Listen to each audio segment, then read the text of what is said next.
Good morning, everybody. Good morning. Welcome to our fourth episode of the Skills Quotient podcast. Today, I have the pleasure of being back in our office, actually, because the last two podcasts we did in other people's office. So we're back in the OOOLAB office, and today I have the pleasure of being joined by Fabien, who I've known for a few years now, yeah, for sure. And we're very excited to talk more about Fabien's background and POPS Worldwide and many other exciting initiatives that hopefully will be of value to everybody here. So yeah, without further ado, maybe Fabien, if you want to introduce yourself a little bit, Sure. Your background. Well, thanks a lot for having me. And it's always a pleasure to come to that office. Well, my name is Fabien Lotz. I'm 51 years old. I am French. I am a father of 4 kids, and I've been living in Vietnam for the past 25 years. So originally, I have a very, actually, a long history with Vietnam, in the sense that even if it doesn't look like it, the biggest part of my genotype is actually Vietnamese. I have 1/3 Vietnamese blood, 1/3 German blood, and the rest is a mix of French and Greek. How did you find this out? Recreational ancestry Okay. DNA kit. I know it's not allowed in France, but with my wife being American, I spent sometimes in America. So Okay, interesting. I discovered that, which is very interesting. I knew about the Vietnamese part. I didn't knew about the Greek one. So that's sparkled a lot of discussion in the family as well. Okay. And so my grandfather came to Vietnam back in the middle of the 19th century, and he established himself here. He was a boat pilot, okay.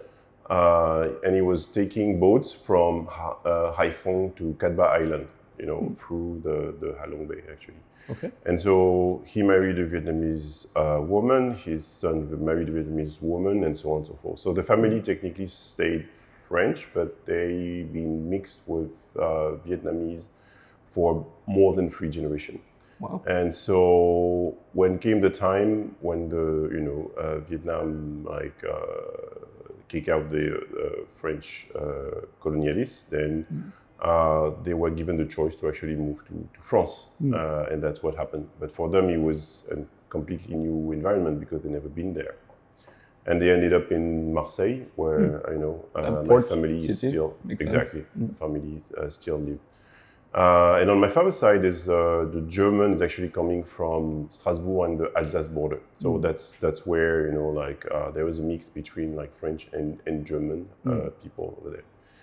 Hence, my phenotype and my genotype are not aligned together, but which may give me as well a different perspective on cultures, because I was raised having access to both Western and Asian culture. And my grandparents were speaking Vietnamese at home, and so I was lucky as being one of the oldest child to spend a lot of time with them. Very interesting. Okay, I didn't know that. Okay, yeah, that's cool. And so it kind of explained why I decided to focus as well on Vietnam. And originally, I went to the Faculté des Lettres of Aix-en-Provence, and I started studying history as well as anthropology. And I switched after master into anthropology, focusing on Vietnam solely. So my first thesis is actually the differences between villages in the north and villages in the south. So how do they structure themselves, and based on the differences in the Red River Delta versus the Mekong Delta. Okay. My second thesis was a focus on fishermen in Nha Trang. So that was actually my original PhD subject before I came to Vietnam in 2000 and realized that it would be potentially easier to do something on shrimp farmers in the Mekong Delta. So I spent 6 months in Nha Trang first, and 6 months in Camau, really like down in the Mekong. And I had to learn Vietnamese to survive because technically there was not that many, like English speakers around. So very interesting times, extremely like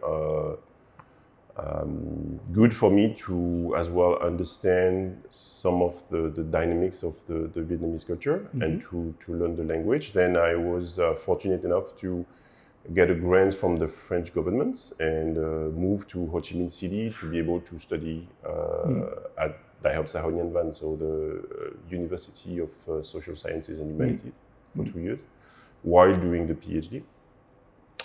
And 2003, then there was a question of me going back to France and finishing, the writing the memoir and defending it, or staying in Vietnam. And that's where, I decided to take one of those two options, which is staying in Vietnam.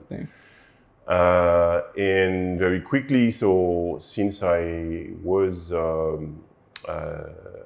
here, I started working for NGOs first, before working for my sponsor, who was Ministry of Foreign Affairs, for 3 years in scientific and university collaboration between France and Vietnam. So 2 years in Canton and 1 year in Ho Chi Minh City. Okay. So that was my kind of the trajectory. And I think at that time the question was, should I stay in the public sector or should I, do something? Yeah, exactly. And then, spoiler alert, it didn't go as planned. I didn't took the advice from the former ambassador, Mr. Nicolas Varnery, who was pushing me to enroll in foreign affairs and go through all of the different exams and recruitment process. And I actually follow one of my former colleague who was just being sent to Vietnam to work for Gameloft. So Gameloft was created for those who are not aware, it's a mobile first gaming company who develop games for global audience, and they have been around in Vietnam for 21 years, I think. In 2007, so I joined the company, switching from public to private sector. I didn't know much about, what was gaming. I knew about gaming. Okay. I knew about gaming, and I guess this was one of the big beacon of attraction. But I think the most important was I was looking for the opportunity to work in the private sector, because if I look back, most of my upbringing and all my family's members are actually in public sector. Oh, okay. No one as an entrepreneur, no one has any experience working for private companies. So I have a majority. The black sheep. Yes. Oh, okay. Yes. I like correct. And this is something that I really wanted to test before, making a decision over which sector I would feel more comfortable with. Hence, I moved into game development. It was to be honest, it was horrendous. It was, but it was a very important experience, I guess, in my trajectory, because it teach me how to handle teams of from 10 people to 400 people. Wow. When I say it's horrendous, it's not about my experience here. It was more about how the relationship with headquarters were, and how we what was the focus on, and I would say sometimes a lack of a better word, lack of leadership. So things have improved since, and I'm super happy that things have been better for the teams that are working here. But so I decided to go to the maximum I could do with this company specifically, and in parallel I studied an EMBA here in Vietnam. So the Solvay Business School, which I'm going to be teaching actually in the program this year. Paying it forward. I like it. Yeah. And it was tough because, it's like everything that you do extra from your work, it takes you away from your family, it takes you away from hobbies, anything. But it was definitely worth it. I mean, it was automatically worth it because once I finished my MBA, my next salary was double. So I was able to actually enter what do you call it, MNCs, so multinational companies. I was recruited right away I was recruited by Nokia for a position to help developers working on mobile applications, and I worked there for Nokia for 3 years before Nokia was acquired by Microsoft in 2013. The Vietnam business, right? Global. Globally. Okay. Yeah. Globally, the mobile business was actually acquired, and for 2 years, so I moved into a regional position in Microsoft. But it was a very different culture. To be honest, it was we were like switching from a very like European-centric to American-centric. It makes a difference. I am sure. It makes a difference. I'm sure. And so after 2 years, decided that it was time to move on. And after 5 years into MNC, I was hoping to do something on my own. And that's when my wife, who is an entrepreneur and who has like founded POPS, told me like, well, I'm looking for a country manager, so would you like to join me? Said it's going to be interesting, but I'm pretty sure that we need to be absolutely clear about the separation between the private life and the fact of working together. So we took some time to think about it, and I finally joined after a few weeks, and we've been working together for the past 9 years. So I guess like we have compatibility when it comes to... It worked out? Yeah. All right. It did. Okay. It did. And so during that period of 9 years, we've been able to expand beyond Vietnam, but I guess that's something we can discuss a little bit more. Yeah, we can discuss that a bit later. And I'm curious, because when you switch from the public sector to the private sector, okay, you said you like games, but seems then you worked in a lot of technology companies. Correct. Any particular reason for that? Opportunity. Okay. I guess Vietnam has this magical power to actually like allow people, or at least it was the case for the past 10 to 15 years, to give them like the opportunity to step into position or sectors they would never dreamed of in Western world. And I think I was attracted by the digital side from early on, but didn't have like the opportunity to actually like move forward into that. And I think after a certain period of time, you kind of like as well you're set into your kind of like what people believe that you can do or not do. So you kind of like try to find how do you call it? Positions that are like kind of like related to what was done, what was done before. It doesn't necessarily like require you to be an expert when you start, but you need to be able to quickly, step up in terms of your capacities and your knowledge. You definitely need to fake it until you make it. That's clear. So I took that position that everything is doable as long as you put yourself in it. And for that, I think I had the mentality of what we call it, the English people call the Renaissance person, where we really try hard to expand your horizon and your skills beyond your comfort zone, and feel that personal development is something that is a constant in your life, and not just like at some times where you need to kind of like switch gears or look for different options in your career. I think it's something that has to be done on always on type of approach. Okay, interesting. And even zooming back a little bit before, why did you pick anthropology, for example, in history? Okay, because of Vietnam. Because I really wanted to be, I oriented my studies to be sure that I would be, in position to come to Vietnam at one point. I see. And it would be within the context of a study. I see. Because from the beginning I thought I would become an academic.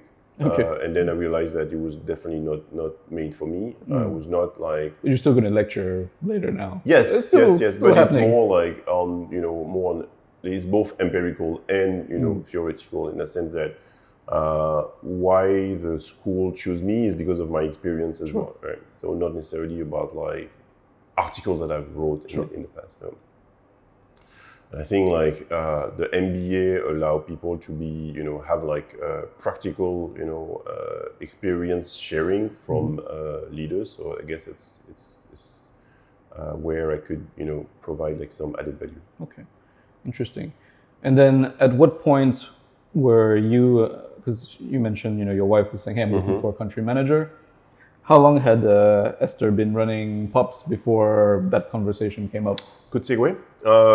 So Esther founded POPS in 2008, so it's been like 17 years. I think 2 weeks ago, we did the whole like, birthday celebration. What is interesting in POPS Worldwide is that like many other startups like yours, things are very different from what they were, planned at a very early stage, right? Sure. When Esther was, pitching in the Silicon Valley, she was showing to potential investors a business model that was very looking like Spotify, even if like back then Spotify was nothing to do. So when she was thinking as a VQ about like Vietnam, the most important thing that she saw as a cultural item was music. And so music was something that, she thought could be the entry point on the digital world. So it was her the POPS Worldwide is actually her fourth venture. Before that, she was in green tech, she was in e-commerce and software outsourcing. So yes, done it all. She's well-rounded.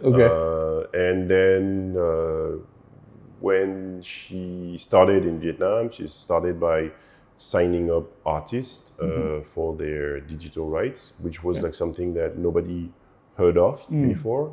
I don't know if you remember, but 2007, artists, singers in Vietnam could only like generate revenue by running from one Nhạc Trẻ to another Nhạc Trẻ to do concert, product placement, because technically, their online music was already taken by others. So they didn't see it as a revenue stream back then. And that changed. So I think like in that sense, like she was a pioneer in that avenue and revenue streams development for artists. But for the first 4 years, I believe that they really struggled. As any any new company was trying to ascertain their position, and so they were trying to pivot, expand as well their the type of revenue that they could generate, because 2008, 2010, technically you could only generate revenue through ringtones and ringback tones. So that's true. There was a very different time. People sometimes don't realize how hard it was to generate revenue on digital music. And I think the biggest change came when they signed with Google slash YouTube in 2001 for the first MCN, so multi-channel network agreements done in Vietnam. And from 2011 to 2015, they couldn't like generate revenue. I mean, monetize the content in Vietnam, but outside of Vietnam. But that was already good enough for the company to grow. Yes, exactly. And from then, moved from the music vertical into entertainment, from entertainment into kids content into Japanese anime. And so expanding into vertical, expanding as well horizontally into new countries. So 2016, we opened, almost like 10 years ago, we opened Thailand. Okay. 2020, we opened Indonesia in the midst of COVID pandemic. Yeah. So we recruited the entire team like on Zoom. 2024, we just opened like Japan. So the expansion of POPS had been pretty fast. Not as fast as I would have expected. Although we could have done if we were acquiring companies, because we had to like build teams from the ground up. Yeah. But as well, it had allowed us to try many things when it comes to management of digital content. And when I try to describe what we're doing now, because there are so many things from webtoons to concerts to that was going to be my question. Is what is the business model of POPS? Right. I think people are not very clear. It's difficult. Yeah, I'm sure. So when I'm trying to explain, like, people are like, what? How do you make money? Well, there are many ways to make money, and every 2 years we need to find new ways to make money. Sure, So, tools and platforms evolve and everything. It's mental, like how fast things are evolving. And to stay relevant, you need to reinvent yourself like every couple of years. So it's something that we're going to talk like later. But when you look into POPS business currently, to define it, I would say that we are managing digital content. Okay. And by managing digital content, we do a lot of things, from licensing, localizing, monetizing, distributing, creating, co-producing, and so on and so forth. So I think that the idea is like, we want the content that we manage to be discovered by as many people as possible. Okay. Across the region, and this is where we are able to reach out to about like 500 million population through our own content or through our partner content.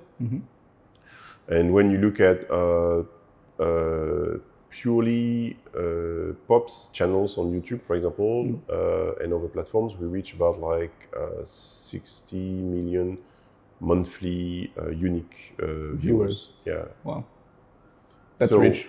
Yeah, and so that's exactly that. I mean, we're talking about like really scale. To be able to monetize, you need to have like this kind of scale in Southeast Asia, because of the revenue are usually generated by number of views and by ads supported, platforms. On videos and stuff. Exactly. And so it takes, you need to have like millions of views to be able to generate the same amount of revenue that smaller channels can generate in the US or Europe.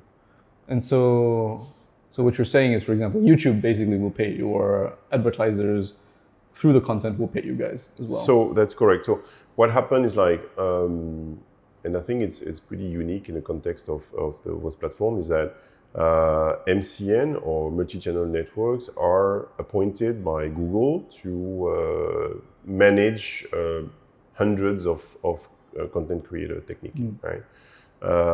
Train them, promote their content, monetize the content in exchange for a revenue share. That's how it works. But from that base, which is our bread and butter, we expanded into other, possibilities to monetize the content. So by being our self-creator, 2019, we bought a studio, a webtoon studio that is now doing both animation and webtoons that we distribute in Vietnam and in other countries as well. So we generate revenue on those IPs, and we create as well, like what do you call it? We do commission work for companies to create like simple animation. And would you say that using existing content IP or building new IP is the kind of direction that you guys are going in, or continue both? I think it's continuing both. Like, for example, like we working with a Japanese partner a lot since 2017. When we signed our first contract with TV Asahi back in the day for the distribution of Doraemon, which is a big IP for Vietnam, we've been able to generate most of Asia, yeah, which is interesting because in Europe nobody knows Doraemon. Doraemon. Sure. They know about Captain Harlock, they know about like Senseiya, but never heard of Doraemon, which is interesting. But here, India, India Southeast Asia, it's massive. To give you an idea, we generated about like 15 billion views on YouTube alone since for Doraemon content. For Doraemon content, wow. Okay. Since we started in 2017. Cool. For Vietnam. Only Vietnam. Only Vietnam. So you can imagine that about if you have a population of about like 100 million people, that's about 150 episodes per views per person. Okay, that's quite the consumption. And then what other would you say famous IP have you guys brought to Vietnam? So you guys do Pokemon also? And also we do have we brought because we were able as well to show to the content owners in Japan that we were like a respectable company, because back in 2017 it was a bit of a jungle. Still is, but piracy is still very much like something we have to fight against. So we were able to sign up with Naruto for Naruto, Detective Conan. So I mentioned Pokemon, One Piece, Dragon Ball, Sailor Moon. Cool. And one of our partner, which is TV Tokyo, became our investor after 2 years working with us. So it became like that's a good endorsement. Yes. And that was kind of like leading us to the next step of the company, which is we are planning for IPO in Japan in 2027. Thank you, Fabien, for sharing more about POPS. So let's shift gears a little bit. So you earlier on in the podcast, you mentioned that you guys are considering IPOing in Japan. So can you tell us a little bit more about that? Yeah. How did that come about? How that journey, how the thought process came about? Exciting. No, this is what is like keeping us, awake at night as well, because it's a long process. So. Why did we choose to go into Japan? You have Vietnam, you have Singapore, and you have Nasdaq, right? Technically, for tech-based company or media companies, it's like where we look at. Vietnam may be a bit small at this point of time, and we are not necessarily a purely Vietnamese company, because we have as well offices in other countries. So we consider ourselves as being more of a Southeast Asia company. So why not Singapore? The problem with Singapore is like there's not that much like mobility, and it's still like we are a little bit, potentially a bit big for Singapore per se. There's not much exchange in that specific trade market. Is it because the volumes are low? Volumes are low. Yeah, volumes are low. And we met with the people from the TSC, Tokyo Stock Exchange, a few years back in Singapore, and they were really interested into developing more IPOs opportunities for the growth market. And I believe that it is important for Japan to open into the area instead of like staying a domestic market on many aspects. Sure. First, I think it's purely from a business standpoint, but second is about like soft power. If you look at Japan today, you have more than 2.6 million like young workers coming from Southeast Asia. Vietnam contributes for more than 500,000 at this point of time. Because Japan is aging rapidly, they need to be able to I would say, entice and get the people to learn the language, get interest for Japan, and potentially go there and work for some years in Japan. Because Korea is in I would say demographic similar capacity. Both of them have low birth rates, right? Exactly. Some of the lowest in the world. And so they are aging very rapidly. And the soft power, the Korean soft power, has been always in competition with the Japanese soft power in Southeast Asia. If you look at that from the cultural item standpoint, musically, K-pop replaced J-pop. J-pop, early 2000, while 90s were really dominated by J-pop. Korean drama took over as well, for many reasons that are not only entirely, linked to the quality of the content, but on the Japan side, they have anime, which is something that have, created an entire, I would say, cultural ecosystem around it in Southeast Asia. And that's where we are as well have positioned ourselves.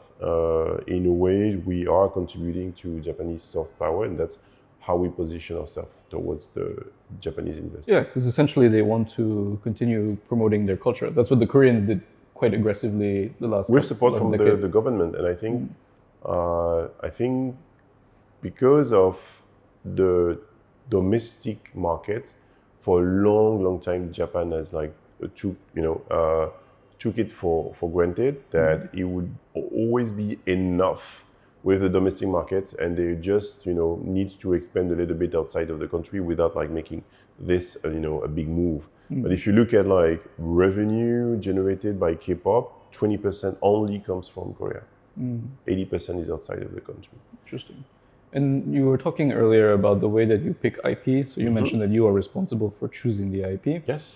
Out of curiosity, do you have any Korean IP? Since we do on the Webtoon side. Okay. Because again, Webtoon is the Korean version of the manga, technically, right? Adapted to digital consumption. Okay. Webtoon is a completely vertical comic. So it can only, be consumed by scrolling on your phone. Interesting. Okay. And it was designed for, technically, for commuting. Interesting. That makes sense. That's when people would spend a lot of time on their phones. Exactly, right? Like you hold the rail with one hand and then you're on your phone. That makes sense. Vietnam we're not there, but let's say like in other countries in Southeast Asia, yes, it's and the fact that everybody has a phone, cheap, Android phone, where you can consume the content with a big screen, has made as well the paved the way for this type of media. So we have those. We are working with quite a few, like Korean company, and we have Korean investors as well. Oh, okay. Interesting. Yeah. And in terms of your business, would you say in terms of the IPs, it's still more Japan biased in terms of generating more revenues, or Korea's catching up? I think it depends on the type of, and the type of media item. So when it comes to webtoons, Japan is more still focusing on mangas. Hopefully we'll be able to see more webtoons converted content in the future. And I think this is as well is a kind of like AI driven opportunity. When it comes to animation, there's no discussion around it. It's definitely Japan. I'm more team Japan personally, but okay, interesting. But maybe okay. So that was a quick aside. Let's go back to the IPO, which I think is interesting. So IPO-wise, so we've been selected in September 2024 by the Tokyo Stock Exchange to be part of the Southeast Asia Startups Hub. We are technically not a pure startup because 17 years old is a little bit long for a startup, but at the same time, they have recruited companies that have shown that they could survive, over the long run through the ups and downs of, the startup life. Second, that have a connection to Japan in a way that the equity story will be able, to speak to the investors. Japanese investors. Yeah. And when you talk about 70 million investors, 80% of the growth market, they are like literally domestic, right? Yes, sure. And those guys are actually individual as well. Okay. So you're not necessarily talking to like big, investment firm, but you're talking to one-on-one with like individual investors. Yeah. Interesting. And they are the ones who will buy whatever you float on the market. Correct. Yeah. Interesting. Very different. So are you working with an investment bank on this? So yes. So thanks to the positioning, we didn't expect that it would be something possible, but we have been able to sign with Mizuho. Cool. And there are other Japanese companies that would help us because of the Tokyo Stock Exchange support. We were told, for example, like opening a bank account in Japan would take like forever. We had it like actually like very fast because of that. So being part of that program was actually like extremely beneficial. This being said, it is not a walk in the park because we have to adapt all of our processes and compliance, and internal regulation to Japanese standard.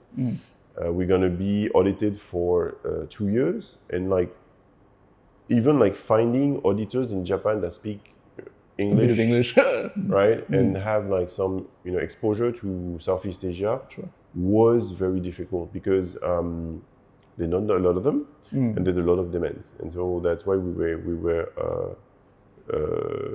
fortunate to actually find a firm that would accept to do it. Interesting. And then you also mentioned you have a Japanese entity in Japan, right? Yes, that's correct. So we did an inversion because that is required. Okay. We did an inversion. I think it's just been finished completed. It took 6 months and it was completed in April 2024. So technically, we are now a Japanese company. So when you say an inversion, it means the Japanese company is the main holding company. Correct. Parent so company. We moved from Singapore over to Japan. Okay, interesting. And from your experience, how is it doing business with the Japanese culturally compared to some of the other markets that you've done business in?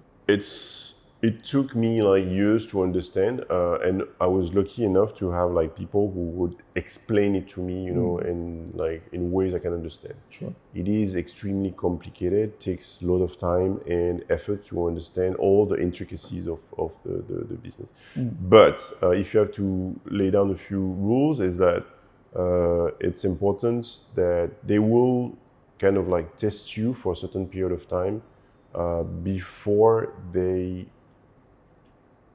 give you trust. But once you have that trust, they will go all the way. Okay. And we have enormous support from our investors, from our partners. They open all the doors that needed to be opened for us. They go the extra miles to really help us,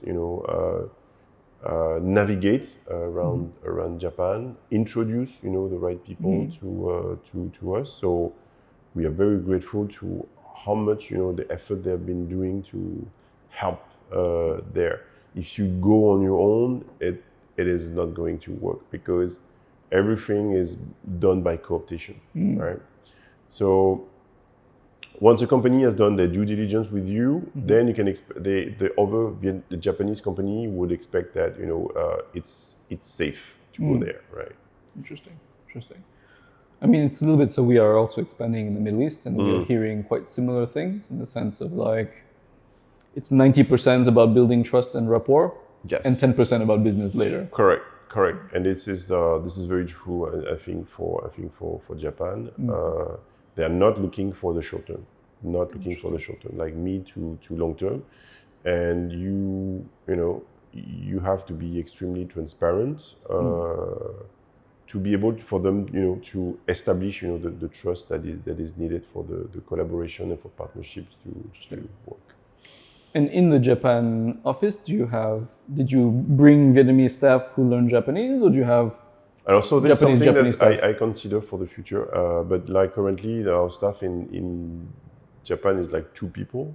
Okay. Our CFO and one because it's a holding, Japanese right? account manager. So they are really focusing on compliance and like training the rest of the financial and legal team to kind of like be in line with the expectations from the Japanese Tokyo Stock Exchange. Yeah. Okay, interesting. Because we have another client which is FPT. And I know that they hired a lot of, so they have an office also in Japan. Yeah. And they also initially hired Japanese folks, but now they are also sending a lot of Vietnamese people and making sure that the Vietnamese staff are almost fluent in Japanese. Yes. And apparently they've assimilated very well. And that's allowed them. And now apparently Japan is one of their core markets today. Yeah, absolutely. On the outsourcing side, it is pretty important for FPT. I think in the future we will be doing this more and more. But potentially like now, I guess like we're looking for opening our office in Shibuya. So it would be pretty small, but very like strategically, located. Sure. Will you guys shoot something on the Shibuya crossing? So we're looking some at nice that. marketing thing. Cool. Okay, interesting. And in terms of, I guess, the future. So when is this IPO planned to happening? 2027, first half of 2027. That's the target that we have. It would allow us to, I guess, strengthen the relationship between Japan and Southeast Asia, allowing more companies in Japan to expand into Southeast Asia as a market, and vice versa. So we are looking at like expanding our brand services as well in Japan to touch more potential customers that are interested into the vast market that is Southeast Asia. When you combine like Indonesia, Thailand, and Vietnam, you reach about like what 450 million people. Yeah. Okay. Interesting. And in terms of the business, how do you see POPS changing or not, given this IPO in the next couple of years? That is quite the uncharted territories, to be honest. Sure. Hopefully, this will allow us to get more exposure in Japanese market and expand our partnership. This is what we are looking at, I guess, like beyond the pure,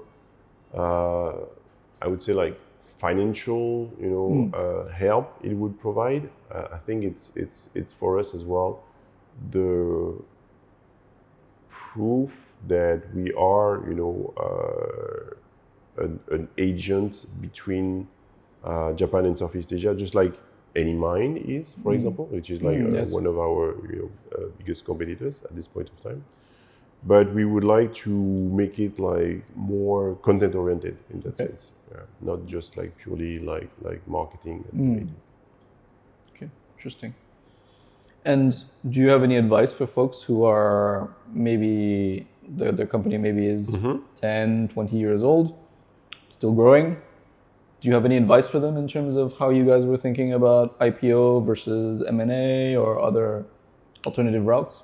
Good question. I think it really depends on the size. For us, M&A is a bit complex because we are on several territories, on several verticals. So people may be interested. For M&A, usually people would be, oh, I'm interested into your music like vertical, but the rest I'm not interested. So the thing is, we synergize between the different verticals and the different territories to have like a bigger, footprint.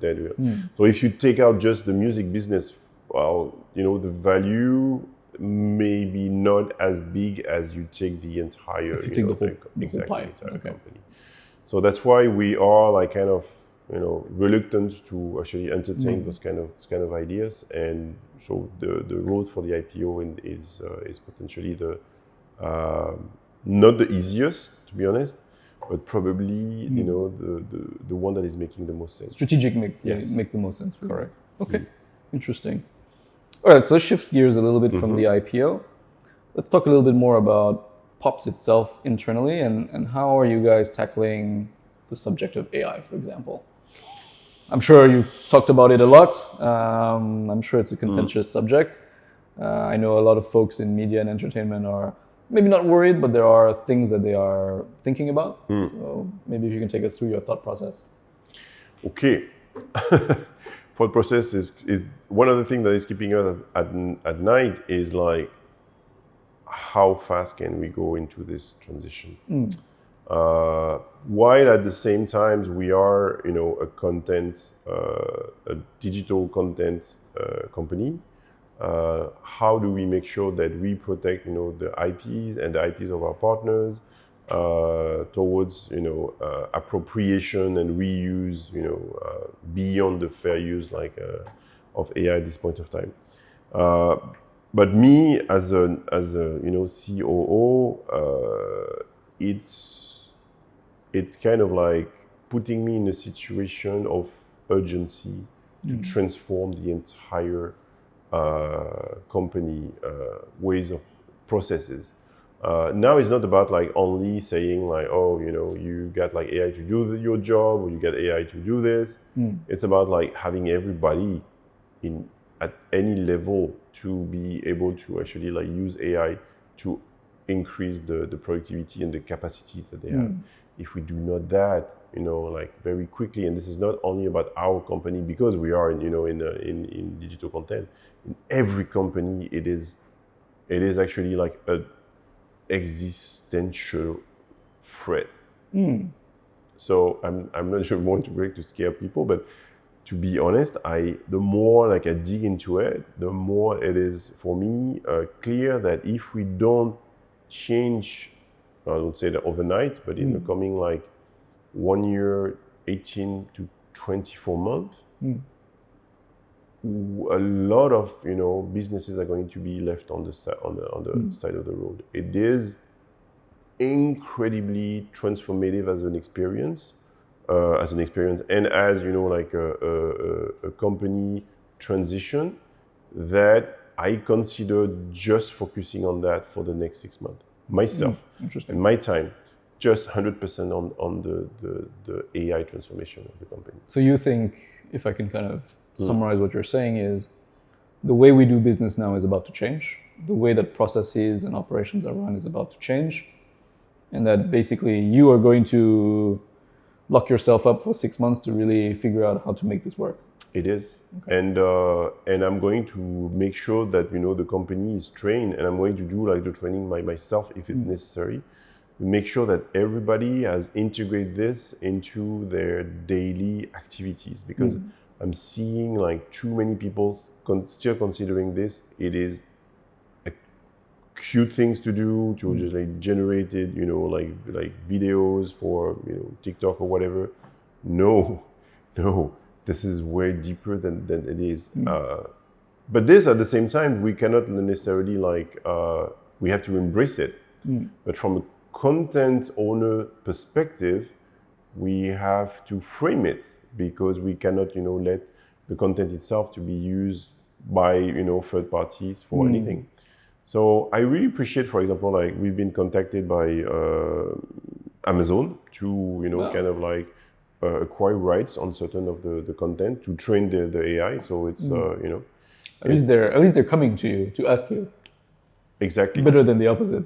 Exactly, right. But and for a lot of artists, it's kind of like already too late because their work has been already like integrated. Yeah, like what's the gentleman who did the Spirited Away?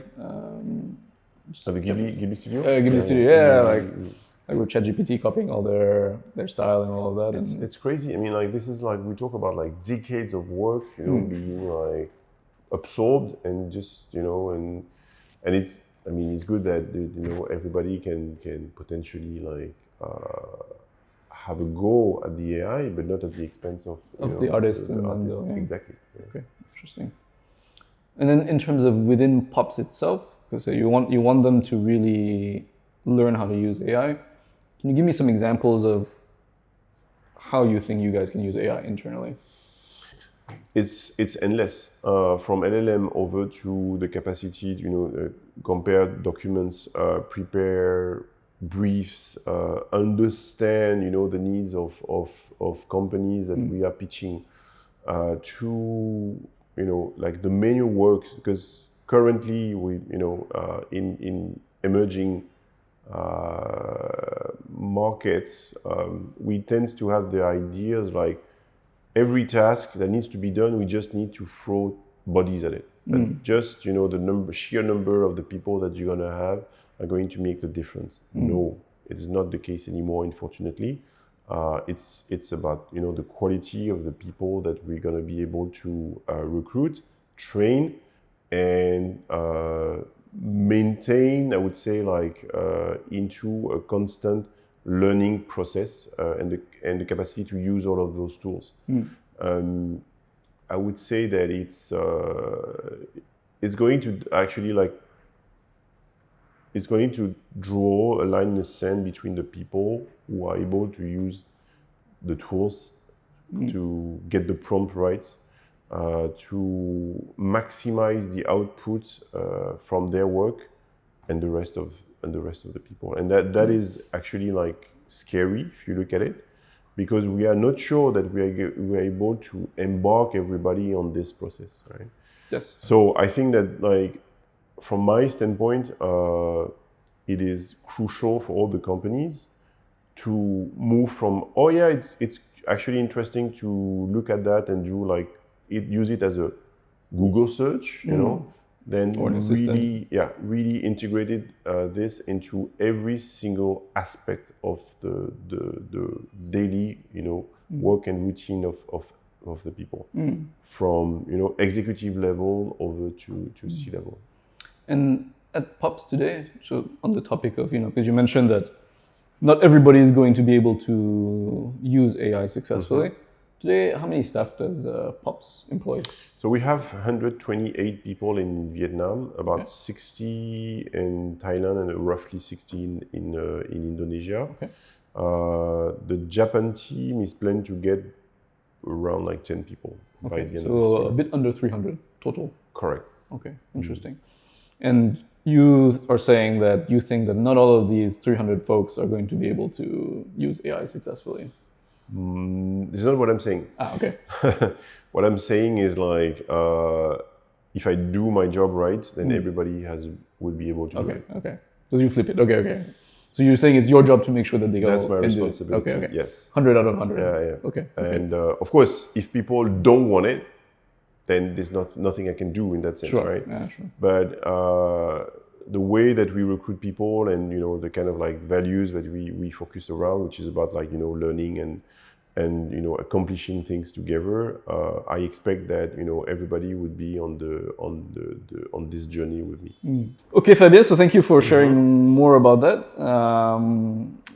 Talking about Japan, IPO, AI. So then let's shift back onto POPS a little bit more specifically.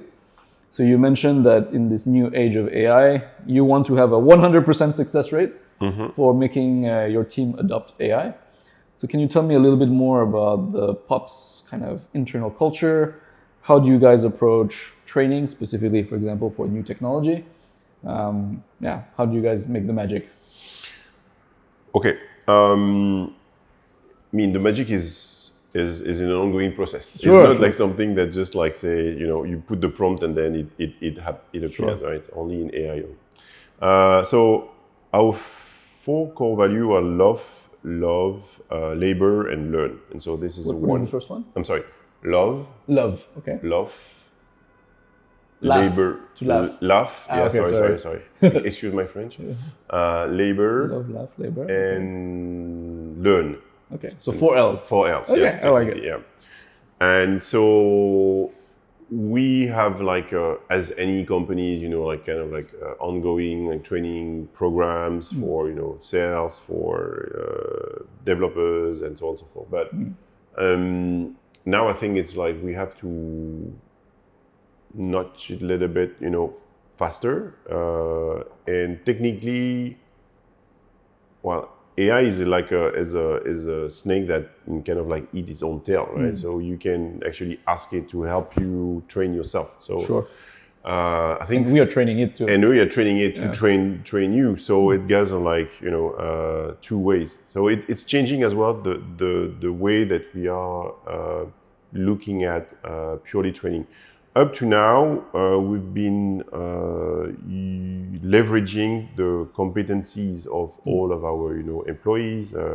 Specialists will like teach you like how to, do a good presentation or like use the data sets more efficiently and so on and so forth. But I think that we have to pass and grow, beyond that.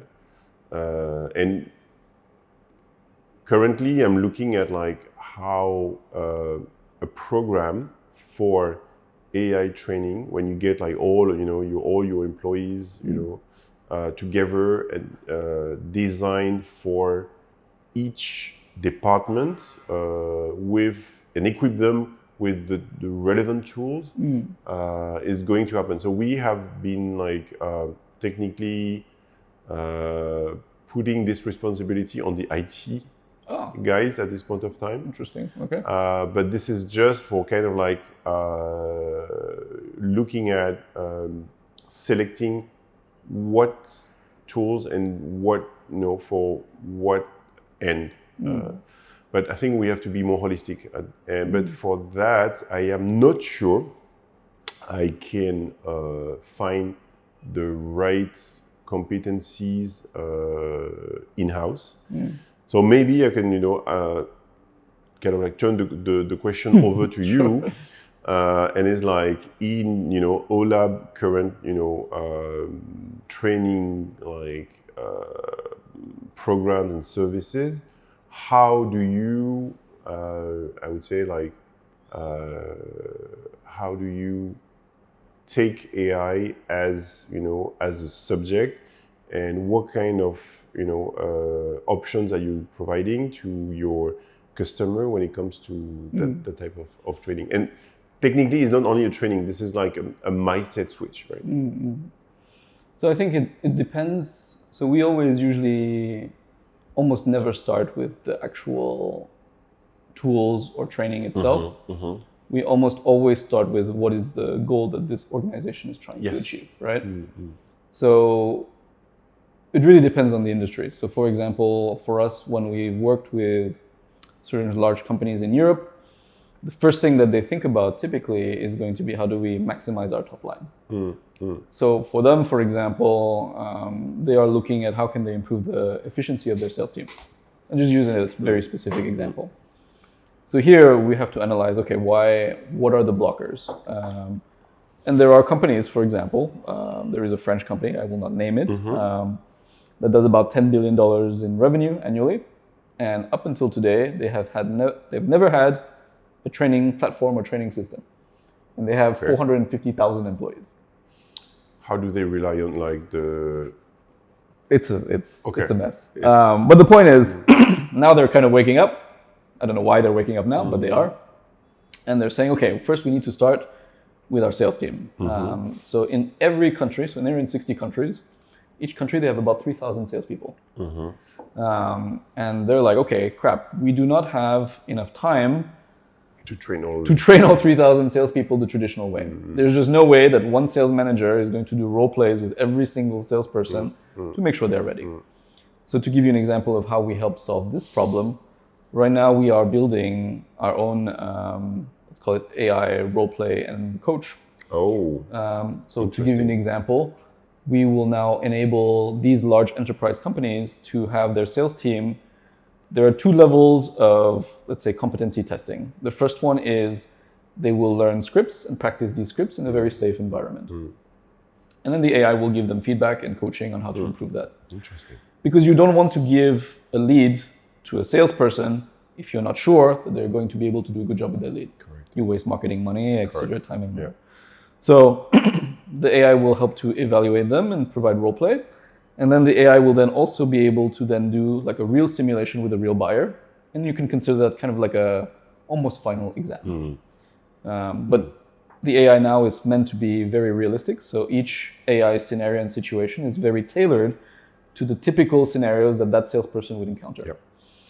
And then the third part is once that is done and you give the green light, okay, AI will not ensure or guarantee 100% that the salesperson will do it, but you have maybe an 80% confidence that they can manage okay. And then what we will do to create a feedback loop is to make sure that when they do the real calls or the real meetings, the AI will go into the CRM and analyze the real performance of how they did in the real job and analyze and compare that back to the gap. And then go back to retraining if necessary. Are you able, for example, like to record those calls/meetings and like have the AI to actually like give that's the idea, yes. Okay. Inside the CRM. Great. So we will correlate the actual calls and meetings that were recorded, correlate it to actual sales performance, for example, and then go back and say, okay, 80% of your team know how to do a discovery or understand how to build rapport, but where you are losing, where your blockers are in your pipeline, maybe is at the proposal stage, for example.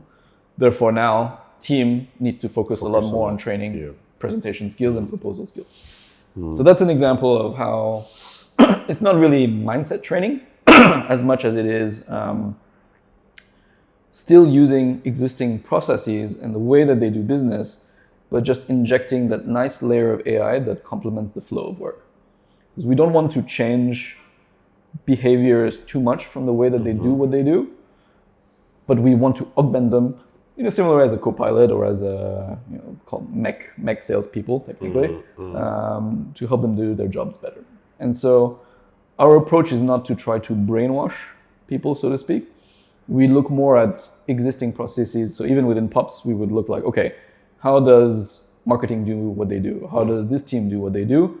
And then we will reverse engineer it to figure out, okay, how can AI help solve and fix these things with their help, because we need their buy-in. Of course. And then we will then provide them tools and suggestions for that.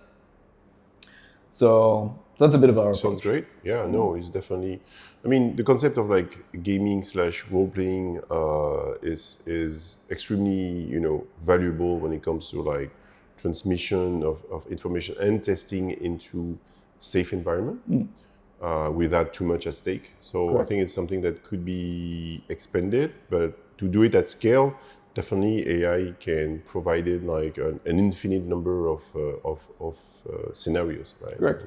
And as you know, there is human bias in the sense of like one sales manager may have a different view or style to another one. And when you're managing 10,000 salespeople or customer service or any other teams, you want to remove that bias and try to be as neutral as possible to really vet, do they have the real competency? Can they demonstrate competency? And then can they apply it in their real job and get results? So for us, that's kind of more the way that we approach it.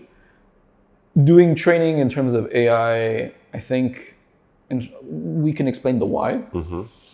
But I think giving them traditional courses of like self-learning about like, what are the benefits of AI and all that, they will not care. We have to make, like you said, we have to make it hyper relevant to their work and what they do and make sure that they buy in. And by doing that, we make sure that their job is easier. And so we try to work backwards from that whenever working with clients. Yeah. No, you have to demonstrate the value of what you're bringing to their everyday life. Right? Yep. Yeah. But really, then it's up to IT can advise on the tools that they can use. But more often than not, it should be driven, in my opinion. It's both. It's bottom up and top down. Bottom up in the sense of like the departments need to realize that they have a problem and that this is a bottleneck. Maybe we can only produce X content per unit of time. Now we need to scale this up. How do we 10x that or 100x that? And then work backwards from there to figure out, okay, what tools, AI or otherwise, do we need in order to hit the objective? And then I think what we're going to be seeing more and more is that in large companies and even smaller companies, you will start to have AI specialists on every team, specifically responsible for the tools of that team. Correct. So even within our company now, I'm encouraging almost every department to start using more AI. And specifically, since we're talking about sales, I am literally hiring, I call them a growth engineer. And their job is going to be specifically to manage all the AI tools and to make us think about how to use AI tools within the sales team, as an example. What kind of profile are we talking when it comes to like this growth engineer? It's a good question. There are various, so it's a weird profile because it historically has not existed before. Yeah, exactly. So it's a weird mix of tech, of product, and of like rev ops. So it's this weird hybrid chimera of roles. But I think it's important because this role is going to be kind of cross-functional. They need to be able to understand a little bit about how each department works. Yeah.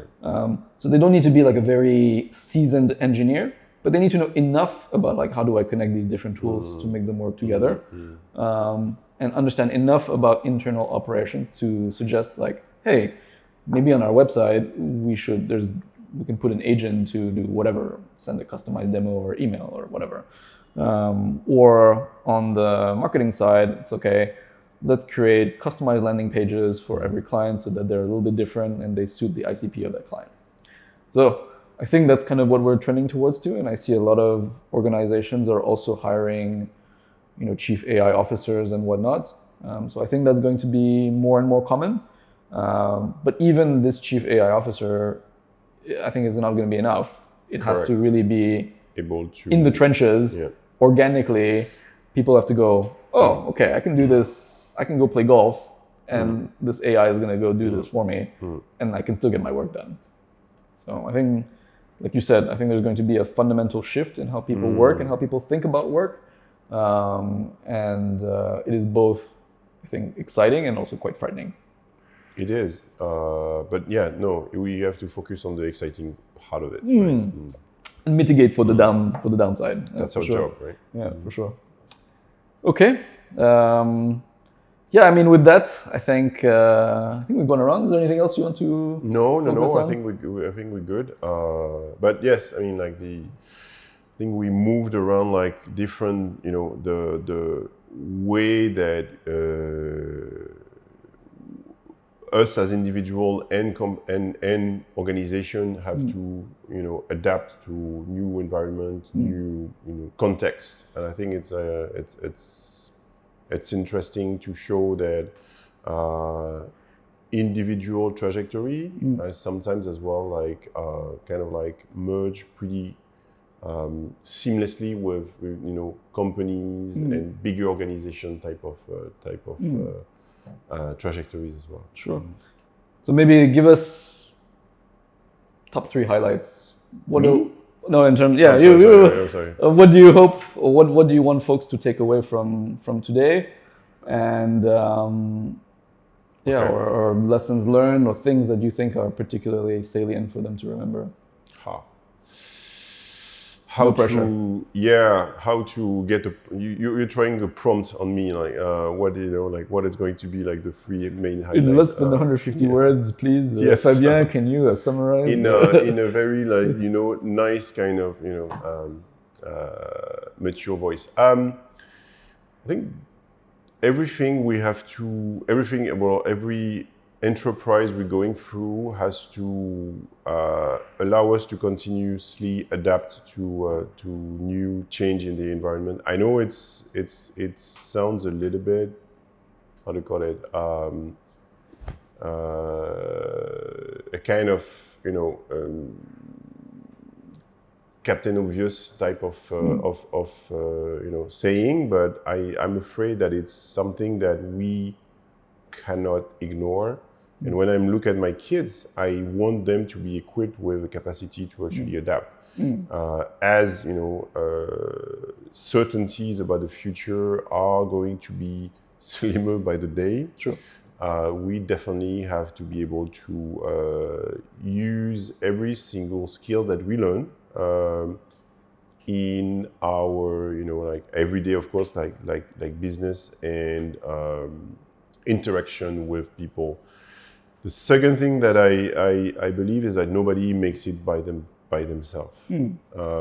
Any entrepreneur that we put as, the glorious leader has behind him or her an entire team of people who believe in the same goal and every day breathe in, the same air and pushing, the direction that was given by the leader with their own incremental, work and activity. So I think it's important to really remember that we can only move as groups and organization. Credit must be given to the people who execute and achieve things. So in a really individualistic society, maybe more on the Western world than in Vietnam, but understanding that nobody can make it alone up to now, and this is as well as the questions the AI may put to the test.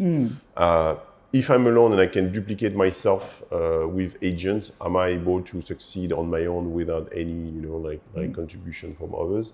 I don't think so. But even I would argue that those agents and AI were trained based on other humans and real things. That is correct. Yeah. So even at a meta level, it's still not by themselves. Yeah. And finally, I guess I would say that it's important to, third things is the link to that is important to cultivate everyone's network. Not only for business perspective, but to have sounding board, the capacity to exchange, as AI may be one aspect of the exchange that you learn from. I think it's still very, very much important for us as humans to continue to strive to create networks that are not necessarily, digital ones. I agree with that. Okay. Fantastic. Thank you very much, Fabien. I really appreciate it. I think that was a very good talk. Thank you a lot. And hopefully maybe we can do something more together in the future. But hope so. Appreciate your time. I think that'll be very interesting for viewers. All right. I think we just have to smile at the camera to finish off. Hey.